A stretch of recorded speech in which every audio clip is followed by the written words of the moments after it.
बहुत समय पहले की बात है। एक विशाल जंगल था। यह जंगल तरह तरह के जानवरों से भरा हुआ था। इसी जंगल में एक चिड़िया रहती थी जिसका नाम था चंपा। चंपा देखने में बहुत सुंदर थी। उसके पंख धूप में चमकते थे। लेकिन चंपा की एक बहुत बड़ी कमजोरी थी, वो बहुत आलसी थी। जहां बाकी चिड़िया तिनका तिनका जोड़कर अपने घोंसले बना रही थीं, चंपा पेड़ की डाली पर बैठी गाना गा रही थी। गर्मियों के दिन थे।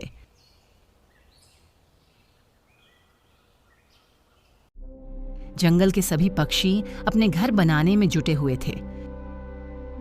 कौवा, कौवी, मैना सबने अपने घर बना लिए थे।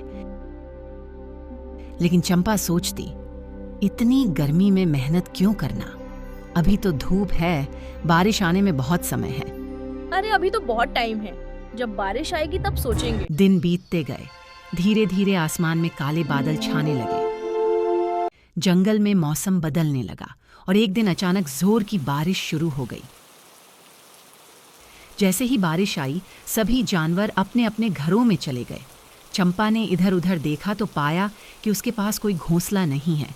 वो पेड़ की एक डाली पर बैठी थी जो बारिश में भीग चुकी थी। पानी की बूंदें उसके पंखों को भिगो रही थीं। वह कांपने लगी। बारिश और तेज हो गई। बिजली चमकी, गड़गड़ाहट हुई और चंपा डर के मारे कांप गई। वह उड़कर बुलबुल के घर पहुंची। बुलबुल बहन, प्लीज मुझे अपने घोंसले में जगह दे दो, मैं बहुत भीग चुकी हूँ। बुलबुल ने थोड़ी सहानुभूति दिखाई, लेकिन उसका घोंसला छोटा था। चंपा, मैं तो तुम्हारी मदद करना चाहती हूँ, लेकिन मेरा घोंसला इतना छोटा है कि मैं ही मुश्किल से बैठ पा रही हूँ। चंपा नाराज होकर वहां से चली गई। उड़ते उड़ते उसे कौवे का घर दिखा। वो कौवे के घर मदद मांगने गई और बोली, कौवी बहन, मेरा घर बारिश की वजह से टूट गया।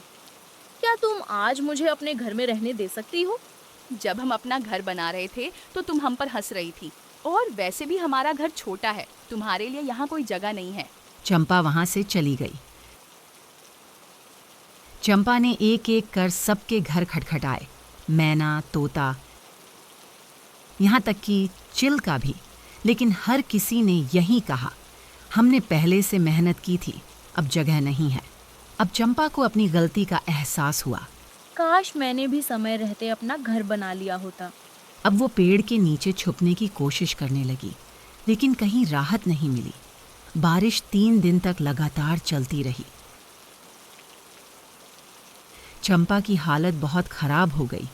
उसे बुखार हो गया, खाना भी नहीं मिला और ना आराम। वह बीमार पड़ गई। 3 दिन बाद जब बारिश रुकी तो जंगल में धूप निकली। चंपा जैसे तैसे पेड़ के नीचे से बाहर निकली और बैठ गई एक पत्थर पर।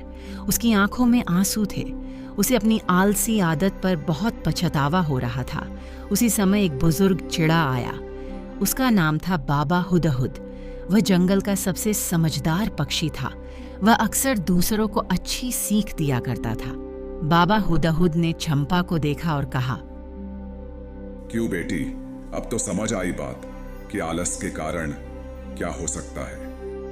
हाँ बाबा, अब मैं समझ गई। आलस बहुत बुरी चीज है। समय पर काम करना बहुत जरूरी है। गलती हर कोई करता है, पर सीख वही लेता है जो आगे सुधरना चाहता है। तुम चाहो तो मैं तुम्हें घोंसला बनाना सिखा सकता हूँ। चंपा की आंखों में चमक आ गई। उसने कहा, हाँ बाबा, मुझे सिखाइए। अब मैं कभी आलस नहीं करूंगी। इसके बाद चंपा ने घोंसला बनाना सीखा। पहले दिन उसे तिनके लाने में मुश्किल हुई, लेकिन वह रुकी नहीं। अब वह पूरे जोश और मेहनत से काम कर रही थी। कुछ ही दिनों में चंपा का सुंदर और मजबूत घोंसला बन गया।